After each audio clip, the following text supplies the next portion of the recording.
Hi, my name is Nick Rains from Leica Camera Australia. In this video, I want to talk to you about shooting with the amazing Leica 75mm Noctilux.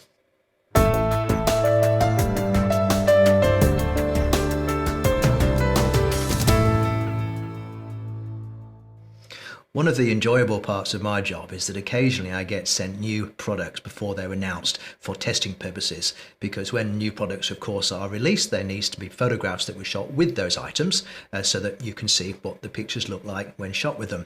And I was sent the early model of the 75mm Noctilux lens, which I'd been waiting for a while. I knew it was coming and I said I would really like to try this lens out, and lo and behold it turned up. So first thing I'm going to do is show you how it sits in its beautiful, although rather enormous box. So the lens is in here, but it comes in this box with a few other accessories. There's a lens case, there's a little foot to go on your tripod because the lens is quite thick, and if you put it on a normal tripod base, it will actually not fit on the normal tripod screw underneath the camera itself. So there's a little foot for it to sit on. There's a filter, and then of course there's the lens itself. So let me just open this up and I'll show you what's inside. As with all Leica products, they are beautifully packaged, and this one's no exception. So I'm just going to open up the little tab on the front here, and inside you have the 75mm sitting in its lovely little lined case. So there she is. The lens there. It is a beautiful piece of engineering, I have to tell you. The thing about it that really struck me was that if you can see, well, it's a bit hard to demonstrate, but I'm going to just describe it to you. Focusing wheel is right here, of course, as is normal, but when you feel the movement of this lens, it's perfect. There is precisely zero slack in the system. There is no variation of stiffness as you turn the ring through its range. So you feel connected to that focus point perfectly. And that's why, one of the reasons these lenses are so expensive, is it's really hard to make a lens that has that astonishing connection through the mechanical operation to the focusing point. And with it being enormously narrow depth of field with this particular lens, I mean, really it's the face of your eye against halfway down your nose or your eyebrows. You've maybe got a couple of millimeters of depth of field when you're shooting a portrait. It's a very difficult lens to use. Anyway, that connection to your focus point is critical and very, very hard to work with. Takes a bit of practice, but here's the lens. Let me just take the lens cap off and you can see through. It's almost completely hollow. Look at that. That's that f1.25 aperture. I'll just close it down so you can see that there's the aperture there. And look at that.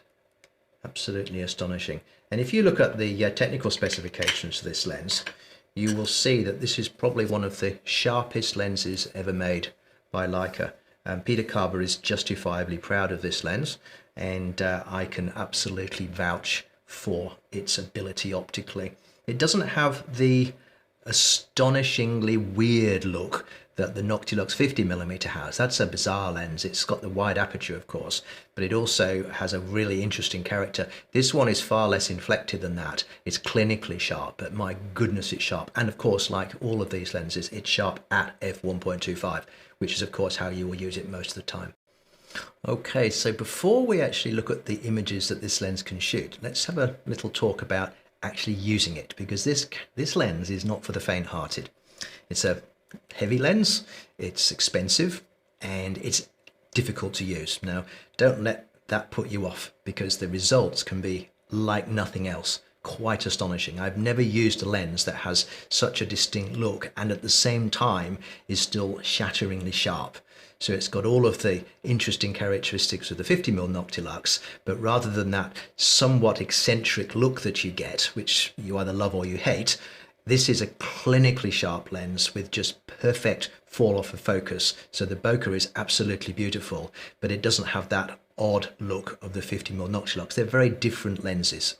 So with the rangefinder cameras, this is an M10P, and if you're using the rangefinder itself, whilst the connection between your focusing point and the rangefinder is of course perfectly aligned and super accurate, it's quite hard to judge in the viewfinder. So is it sharp on that eye, or is it sharp on the eyebrow or on the end of the nose? It's quite hard to tell, particularly in situations where you don't have a particularly well-defined subject, like a nice vertical line or something like that.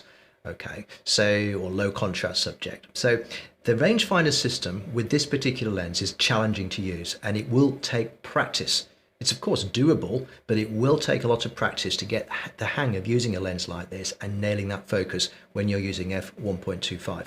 The difference between the eyebrow and the face of the eye is enough for one to be able to focus. And if you've got the eyebrow focused, you won't have the face of the eyeball sharp, which is of course where you want your focus point to be. So there's a couple of ways around that, apart from practicing for a long time. Highly recommend the visor flex, because this now adds an electronic viewfinder capability to the M10. And now when you have that fitted and you're looking through the viewfinder like that, when you focus, it magnifies the view to 100%, and now you can see precisely what's in focus and what's not. It's unbelievably easy to use compared to using the rangefinder. So the difference is chalk and cheese.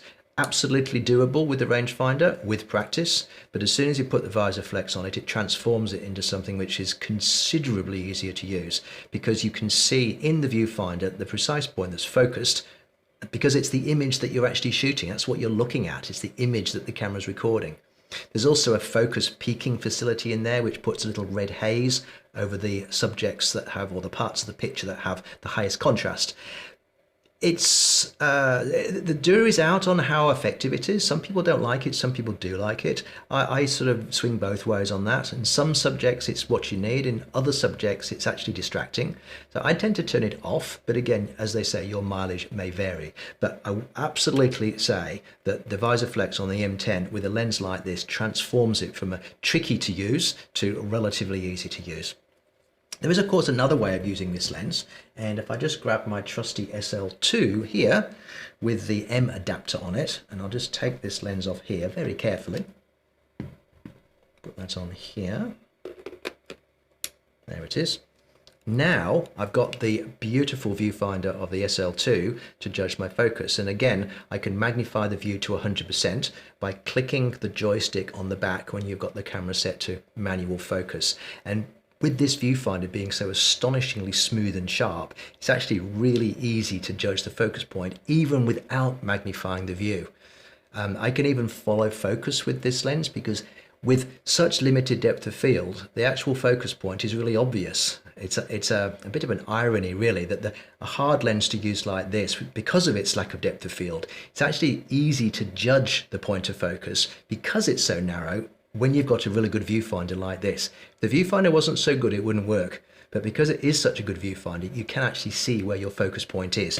And because it's mechanically connected so perfectly to the focus point, you feel as though as you turn that ring, your focus point moves exactly as you expect it to. And it makes using this setup an absolute delight. So that's a little bit about using this lens. Not for the faint-hearted, as I said before, but my goodness, the results are good. So let's have a look at some of the images that are possible to shoot with this. And I've got to say, I had a lot of fun shooting them. So let's go to some pictures. So when this lens first arrived, I thought, what am I going to shoot with it? And as luck would have it, there was a big country show happening in Brisbane. It's called the Ekka. And there's a lot of country people come with their cows and their sheep and their chickens and their jams and their cakes, and they have a big competition for the best cake maker and the best presented bull and the best sheep and so on. It's a fantastic event to go to, especially for photographing people. So I took the lens along there with an M10 and with my SL, as was. I've got an SL2 now, but when this lens came out I was using the SL. So this picture here is obviously the back of an Akubra, but in the distance, I put this picture in deliberately to show the effects of the out of focus backgrounds on bright lights at night. You get this spectacular disc effect, and that's actually a Ferris wheel about 200 or 300 yards away, a big Ferris wheel, and you've got that amazing result of those little discs that are formed by the highlights, and it really shows up the characteristics of the lens. And if you look away from the axis, you'll see that those discs become slightly oval, and that's one of the characteristics of this lens. And when you see other pictures, you'll see this sort of swirly effect, which is quite beautiful. There's another example of just that they highlights themselves. I just shot this just to see what the lens was doing. I found some highlights and then I just defocused the lens to see what I got. And when you're using the viewfinder, either the VisorFlex or on the SL2, you can of course see this result right in your viewfinder and change your focus accordingly. If you're using the rangefinder alone on the M10, you won't be able to see this. But of course you can use the screen on the back, so it all ends up in the same place. Then in the animal section, we had the chickens. This is the cockerels, and I'm using the lens the way it's meant to be used, which is to separate your subject out by using limited depth of field. Those bars in the distance are not interesting. We know what they look like. I don't need them to be sharp. And by having those blurred and just the cockerel's eye sharp, it absolutely draws your attention to the subject. It's a classic technique of drawing your attention. Now, some people might say it can be overused, and this lens is seductive. When you buy a lens like this, you only ever really shoot with it at its widest aperture, because that's what you've paid for, I suppose. But even so, I still think it's a powerful technique separating out the subjects. You can also do the classic two-up shot. I do this with people quite a bit, where I have one face out of focus, or the rear face out of focus and the foreground face in focus. Focus on the eye and you get the background out of focus. That works really well. But in this particular case, I've got piles of hats on sale in the market there, and I've just repeated the shape, but one of them is out of focus and one of them's in focus. And again, this is where that f1.25 aperture comes into its own. Also, of course, keeps your shutter speeds up, so you're shooting the similar pictures at a higher shutter speed for a given ISO, so you can work in lower light. This is another way of separating out your subject from your background. If the Cattleman's Bar name was as sharp as the subject, which is the two guys in the foreground in their classic Australian country wear, you wouldn't have that three-dimensional effect. And this is a thing that Leica lenses are well known for, is this sense of three dimensions. And it's not just the lack of depth of field. There's also a certain fall off in the way that it transitions from sharp to blurred, which adds to that three-dimensionality. If you are interested in finding more out about that, there are some webinar recordings on our YouTube channel which explain more about how bokeh works, straight from Peter Carber himself, who's obviously Leica's senior lens designer.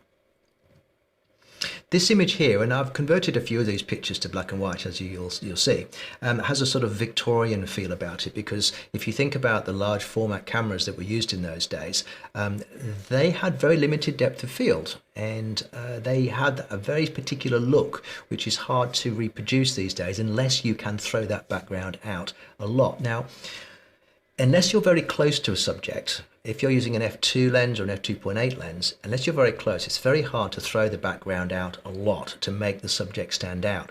With a lens that's f1.25, even at medium distance like this, the focus still falls off into the distance, and it gives you that beautiful look. And in my estimation, this has that slightly oldie-worldy look to it. In the cattle shed, there was a lot of dust flying around, and just at that time there was some light rays coming through the rafters, and it was picking up all the little bits of hay in the air. So I managed to just follow the focus of the girl with the bucket as she came towards me, and the motes of dust in the air there stand out incredibly sharply against a slightly blurry background. If you had more depth of field here, those little motes of dust simply wouldn't stand out as much against the background, and you'd lose that three-dimensional effect. And here's probably my favourite picture from the shoot. This is a farmer just exercising his horse in the training yards, and he is crisp. The horse is not. The horse is out of focus, and that gives that three-dimensionality. But the other thing to note is the control of flare. This is straight into the sun, and the detail in the back of his jeans. So the contrast has been maintained astonishingly well. This is a hard thing for a lens to do. And like a glass, the way they're designed, the way the internal reflections are controlled, and all of those things allow a lens to work this well in these circumstances. And this shot is pretty much straight out of camera. In fact, almost all these pictures are. They're not straight out of camera because they're raw, then processed in Lightroom, but they are only polished slightly so that they look pretty much as I shot them. That's something that I do a lot with my pictures, is just that light touch of post-processing. Again, separating out the subject from the background, backlight. So a lot of these pictures are shot firstly at f1.25. Obviously, I was shooting these pictures to show off the lens's ability, so there's no point in shooting at f8. Any lens can shoot at f8 and get good results. But backlighting, the way that the lens handles highlights and backlight was critical. So I shot a lot of these pictures straight into the light, and those highlights, as they go further from the focus point, do interesting things, as you can see in the top right hand corner of the picture here. It's a really interesting effect. Picking people out of crowds is also very effective. When you're in a milling crowd like this in the Cattleman's Bar, or Stockman's Grill here actually, it's very hard not to have just a mess of people. So the guy who's in focus here was slightly taller than the others, and I was able to hold focus on him as he's talking and getting excited, and he is the only person who stands out clearly, so your eye is naturally drawn to him. It makes the picture a lot more powerful in that sense. I also love this idea of looking down onto hats, especially in Australian bars like this. They've all got hats on. I'd like them to have all been Akubras, but there's two guys with caps on, which is fine. But everybody's gesticulating, and whilst this doesn't really show off the limited depth of field, it does show off the capabilities of the lens to a certain degree, because the ground is out of focus, but their hats are not. So you still get that lovely three-dimensionality. One of the events that was on at the ECA that time was the national arm wrestling competition. Sorry, not the national, the state arm wrestling competition. And I approached the guys who were taking part and asked them if I could shoot some pictures, and they were very happy.